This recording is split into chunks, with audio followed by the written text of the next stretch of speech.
بسم اللہ الرحمن الرحیم۔ سوال: اسلام میں سب سے پہلے شریعت کا کون سا حکم منسوخ ہوا؟ جواب: بیت المقدس کا قبلہ ہونا منسوخ ہوا۔ سوال: سب سے پہلے جمعہ کس نے قائم کیا؟ جواب: اسعد بن زرارہ رضی اللہ عنہ نے قائم کیا، مدینہ میں آقا صلی اللہ علیہ وسلم کی آمد سے قبل۔ سوال: سب سے پہلے کس عورت نے خانہ کعبہ پر ریشمی غلاف چڑھایا؟ جواب: حضرت عباس رضی اللہ عنہ کی ماں نے۔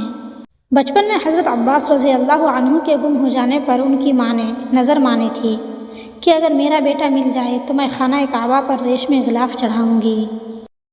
سوال: سب سے پہلے شراب کس نے تیار کی؟ جواب: فیسا غورث نے۔ سوال: سب سے پہلے داڑھی کس نے منڈائی؟ جواب: قوم لوط نے۔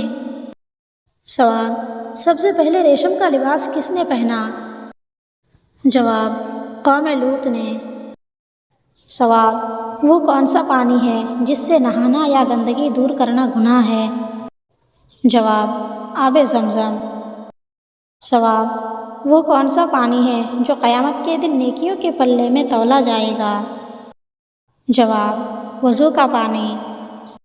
سوال: اذان دینا کب سنت مؤکدہ ہے؟ جواب: نماز پنجگانہ و جمعہ کے لیے جب مسجد میں نماز جماعت کے ساتھ وقت پر ادا کی جائے تو اذان دینا سنت مؤکدہ ہے۔ سوال: سفر ہجرت میں جب کوئی شخص حضرت ابوبکر صدیق رضی اللہ عنہ سے پوچھتا کہ آپ کے آگے کون ہے تو حضرت ابوبکر رضی اللہ عنہ کیا جواب دیتے؟ جواب: یہ آدمی مجھے راستہ بتاتا ہے۔ سوال: کیا مردے دعا کو سنتے ہیں؟ جواب: نہیں، مردے دعا کو نہیں سنتے ہیں۔ اللہ تعالیٰ کا ارشاد ہے: اِنَّکَ لَا تُسْمِعُ الْمَوْتَىٰ، بے شک تم مردوں کو نہیں سنا سکتے۔